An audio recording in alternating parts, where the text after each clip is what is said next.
It is a very gray and rainy day outside, so having a cup of tea is incredibly comforting, and this is our first Tea Time Tuesday segment in the new studio.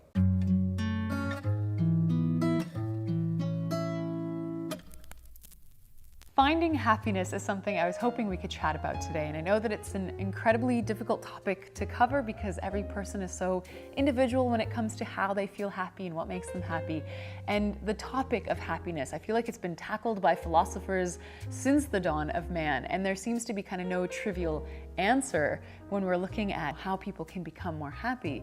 But when we look at something like social media or commercials, they make it seem like it's not even a question at all. They give us the impression that, if you buy a certain thing or if you look a certain way, then you'll be happy. They make it seem like happiness is conditional. If you do this, then you'll be happy.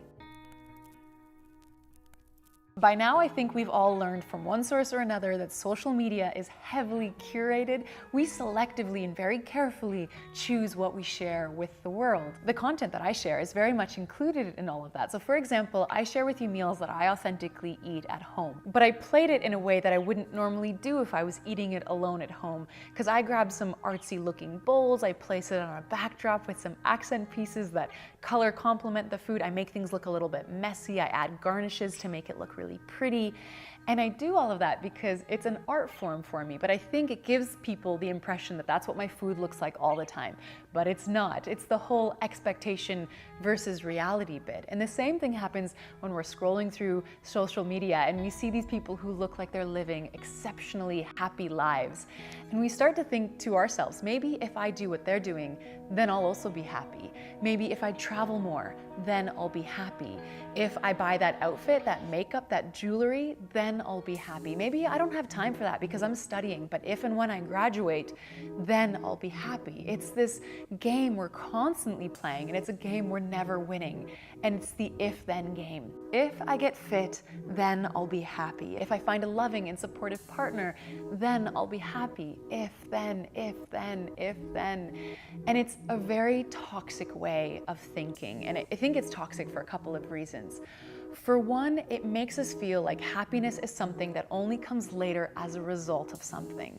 But that's definitely not the case. Happiness is something we can all tap into at any moment.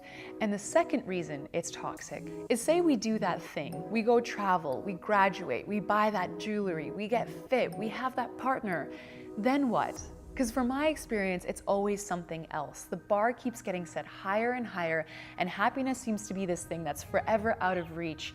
And that's how a lot of us can end up feeling like we're stuck in a rut. So what can we do about it? I think there's 3 things we can do. For one, catch that thinking dead in its tracks. If you notice yourself doing the if-then thinking, remind yourself that it's important to have aspirations and dreams and desires, but achieving those things alone will not make you happy. Other things can also bring about happiness. Number 2, in that exact moment when you notice yourself doing the if-then thinking, try to shift your mindset. And one way to do that is to just stop, look around you, and start saying thank you. Thank you, thank you, thank you for everything that's around you. Maybe you live in a certain home, or you're surrounded by certain people, you live in a certain country. There's things to be thankful for. I think when we do the if-then thinking, we're focusing on the things that we lack. But when we say thank you, we're grateful for the things that we have. And so you might want to travel really badly, but we live in a country where a lot of people come to as tourists. Is there a way that maybe you could be a tourist in your own country? It's just about shifting the mindset a little bit. We might not have graduated yet, but we have the ability to get an education. We have the ability to advance our knowledge. We might not have a partner, but maybe we have supportive friends or family. The point of this is to focus on the things that we have instead of the things that we lack. And number 3, I think it's really important to also mention that it's okay to not be in this state of happiness all the time, contrary to what social media makes you believe. That's just being human. And I think that's sometimes a flaw of some of the self-improvement movement. It makes us feel like if we're not stronger, happier, faster, better versions of our former selves, then we've failed in some way. We feel guilty for feeling the ups and downs of life, but that's just characteristic to being human. We need the ups and downs and hardships to learn and grow, and those down moments help us appreciate the up moments so much more. So if I can summarize, happiness is this very difficult and complex topic to explore, but it's this state and emotion that we're all constantly striving to achieve.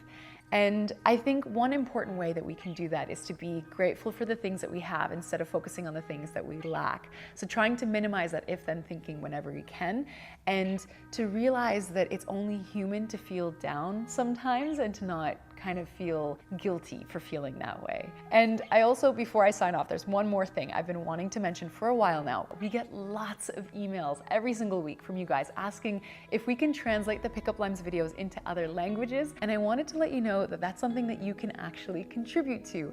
If you are interested to translate the subtitles of the videos into whatever language you can speak, you'll get 100% credit in the description box of each video that you translate for having done that. And it would always mean the world to us to see our videos being watched by people in different languages around the world. So if you're interested in contributing, I'll leave a link for you in the description box below that explains how you can do it. I think that's it for today. Thanks a lot for enjoying this cup of tea with me. I hope you guys have an awesome week ahead. We'll see you in the next video.